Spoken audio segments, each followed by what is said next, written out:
Welcome back to Les Schwab Tire Center's Outdoor GPS. Now it's real time, sponsored by the Mill Casino. Welcome back, everybody. And for the first time in nearly 3 years, we've got David Hawken, one of our longtime sponsors here at Outdoor GPS, from Hawken Fishing, Arrow Floats, Simon Wobblers, Woolly Bugger Jigs, Size Jigs, Arrow Jigs, Arrow Float. Everything, man. It's good to see you. It's been too long. It's been way too long. Yeah. Now, you never invite me, so... Ryan, if Ryan was here right now, my producer, greatest producer ever I've worked with here in this business, 17 years, bar none. How frustrating is it to try to get this guy into the studio? I mean, seriously. They took bets on if I'd show up today. So yes, we did. In their defense, it's a me issue. It's extremely difficult. Well, you're a busy guy, man. You got your own life, you have a separate life, you have this life, and you kind of cross them. Soon to be just this life. It's going to be great. I know. I'm excited. Your retirement is something you've been talking about for a very long time. Yep. But it's the perfect time of year, right? Now it's show season. Right? You're going to be at the Puyallup show. I will not be at the Puyallup show. Okay. We will be down at the Portland show. Portland show. Yep. You're going to be at anything further south, or it's just a Portland show? No, we have people that'll be there representing, but not specifically a booth or anything like that. Okay, so you're going to be at the Portland show. Yes. Okay, so first things first. This is the time of year where we talk a lot about our sponsors' products because they're going into the sports show seasons. Okay, common sense stuff, folks. All this stuff going to be there? Most of it will be there. What you're holding there is Great Lakes, New York stuff for super finesse fishing. Mm-hmm. But outside of that, everything you see here will be down there. Whether it's fishermen's or fishermen's. Okay. That one there. Very good. You see what I did there? You see what I did there? Yeah. That's very, very good. That's very, very good. It's almost like you've been here once or twice in your career. Okay, so first things first, you mentioned that this is super stealthy kind of stuff. This is the AF-12. It's a 15-gram. Okay, they do things weird. You get on the other side of the Rockies, people get very strange, as a lot of you are aware of. Yep. Grams as opposed to ounces, quarter ounce, three-quarter ounce, whatever it might be. So they do gram.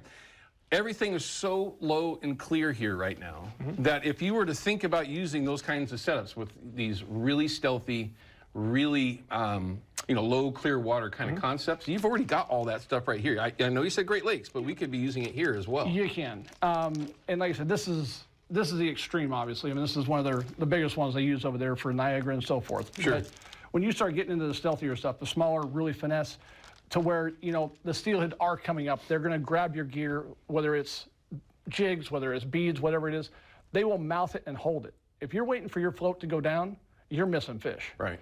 It's a tick, it's a twist, it's a tilt, it's, strikes are free. Sure. I mean, you might as well set the hook. And like I said, my son's the best example of that. When he was about this big, we sat and watched his float go down the river and slowly start tilting up.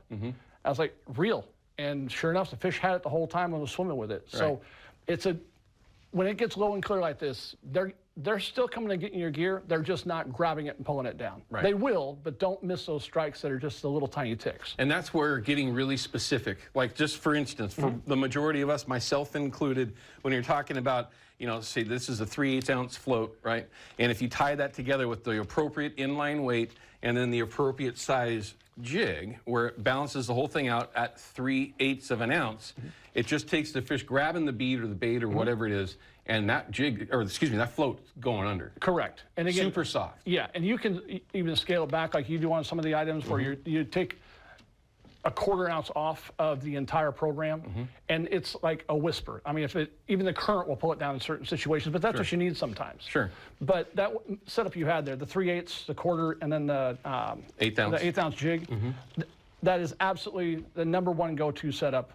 AF3 especially has been a diehard for a lot of guys. A lot of the guys especially, and the AF5 will probably be next because it telegraphs a little bit better as far as at distance, you can see if it's tilting and so forth. I love that float. But I'm telling you, this is the bread and butter of Northwest anyways. So that's the way I would set them up right here. Even in this low clear water, if you want to drop down to a 1/16 ounce, it's the overall profile. Don't get caught up in the size of the heads, okay?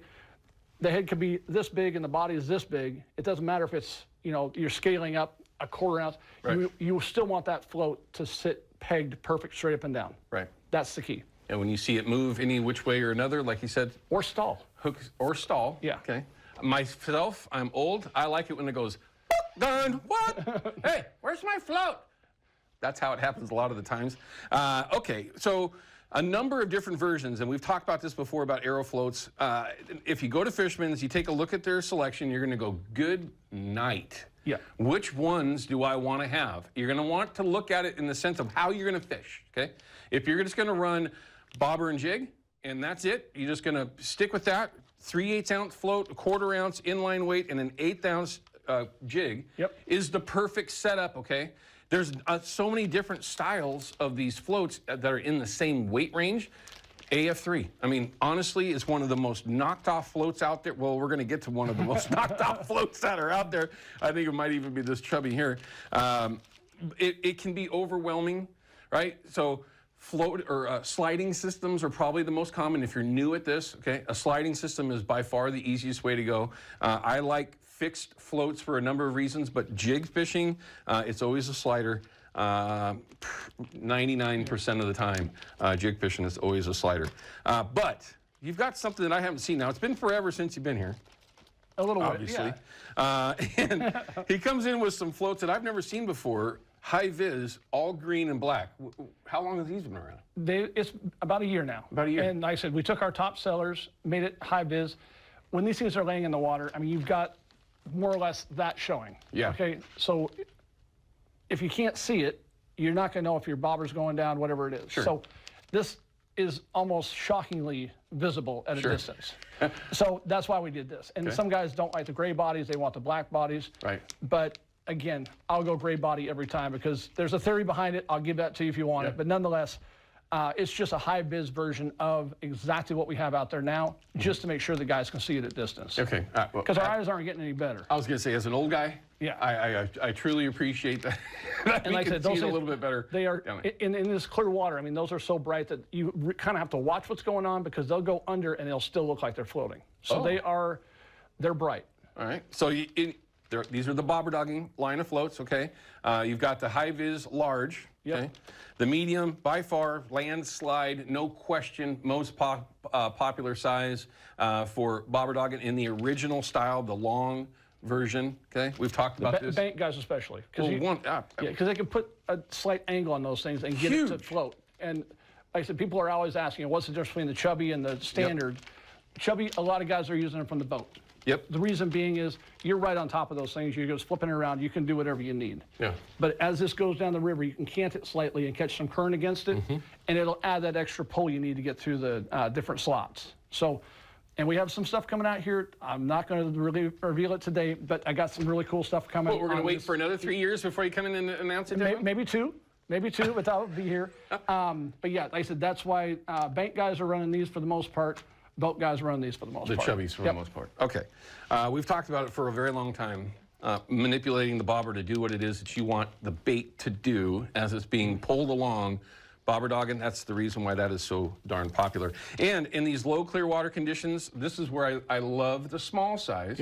Because if I were to go fishing today, which I'm not, but if I were to go fishing today in these conditions, I would have everything scaled down, even my main line. I've got 2 rods set up specifically for it, 20-pound braid, actually 30-pound braid, excuse me, just for the little extra float. And then these super small bobber dogging floats on a slider with an 8 mil or a 10 mil bead on 8-pound fluoro. I mean, everything is just scaled way down. The little tiny weights from Dave's Tangle Free, just because you want everything scaled down for a number of reasons, but these floats, they just work perfect.